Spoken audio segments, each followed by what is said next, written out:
Hong Kong warns against foreign interference after protesters march to US Consulate. The Hong Kong government has warned foreign legislatures against interfering in the city after protesters marched on the US Consulate on Sunday, September 8, to urge Congress to pass a bill on human rights in the city. Protesters set up barricades, smashed windows, started street fires and vandalized an MTR station on Sunday after thousands crowded outside the U.S. Consulate to show their support for the Hong Kong Human Rights and Democracy Act. The act supports the people of Hong Kong in their effort to preserve human rights and the rule of law in Hong Kong, U.S. Representative Jim McGovern had said when reintroducing the bill in June.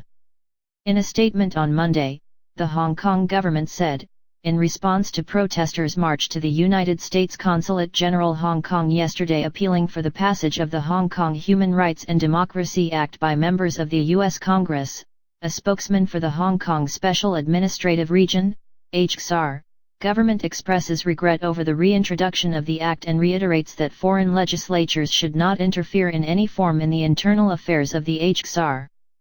The government also condemned the actions of the radical protesters, adding that several MTR stations had to be closed on Sunday to protect the safety of passengers, MTR staff members and the facilities. It comes as Chinese state media reported on Monday that Hong Kong is an inseparable part of China and that any form of secessionism will be crushed. U.S. bill reintroduced. When the U.S. bill was reintroduced in June, the controversial extradition bill in Hong Kong, which would have allowed criminals to be sent to mainland China to stand trial, was still on the cards. Mr. McGovern said the legislation would place the U.S. firmly on the side of human rights and democracy. If the extradition bill moves forward and Hong Kong's autonomy and democratic institutions continue to erode due to interference from the Chinese government, the Congress has no choice but to reassess whether Hong Kong can receive preferential economic and trade benefits under U.S. law, he had said in June. On Thursday, U.S. Senate Democrats leader Chuck Schumer said legislation addressing China's actions in Hong Kong will be among the top priorities pushed by the Democrats when Congress returns to work after a recess.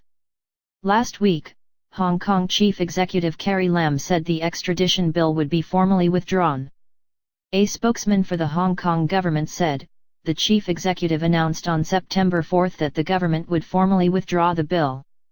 Before that, the government had also clearly indicated on many occasions that all work in relation to the legislative amendment had completely stopped.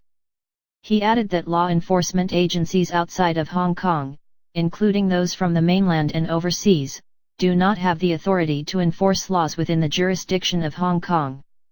While some American politicians on both sides of the aisle have expressed support for the democratic goals of the protesters, the Trump administration has maintained a more hands-off approach while it fights a trade war with China. Trump has called for a peaceful resolution to the political crisis and urged China against escalating with a violent crackdown. But he has also said it is up to Beijing to handle the protests. Washington has rejected China's allegations that it is backing the demonstrators, and Beijing has shown little evidence to back its claims beyond supportive statements from some politicians.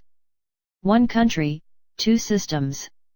Hong Kong returned to China in 1997 under a one country, two systems formula, with protesters calling for greater democracy in the city. The HSR government has all along been dealing with matters relating to the HSR in strict accordance with the principle of one country, two systems and the Basic Law, and will not allow law enforcement across the boundary, the Hong Kong spokesman said. He added that Hong Kong's separate customs territory status and trade autonomy were conferred upon Hong Kong by the Basic Law, instead of an offering by other jurisdictions.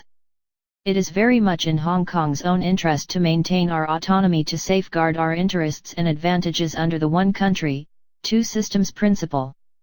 He said the one country, two systems principle has been fully and successfully implemented and that human rights and freedoms were fully protected by the Basic Law in Hong Kong and other legislation. The HSR government attaches great importance to them and is determined to safeguard them, he said.